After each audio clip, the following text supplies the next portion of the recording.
নিচে যে আমার যে কমান্ডটা থাকবে সেই কমান্ডটাও আমি মেনশন করে দিব যে আমার 8 সেকেন্ডের একটা ভিডিও প্রম্পট দরকার, এর বেশি কিছু না।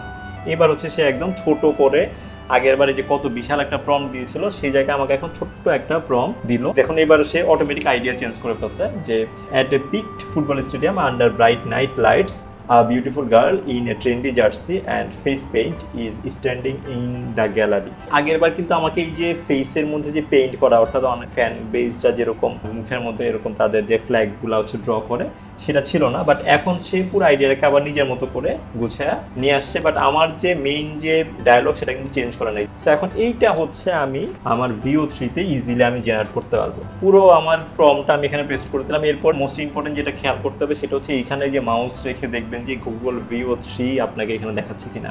VO3 জায়গায় অনেক ক্ষেত্রে গুগল VO2 দেখাতে পারে। 2 দেখালে তো অটোমেটিক আসলে ভয়েস বা সাউন্ড আসার কথা না।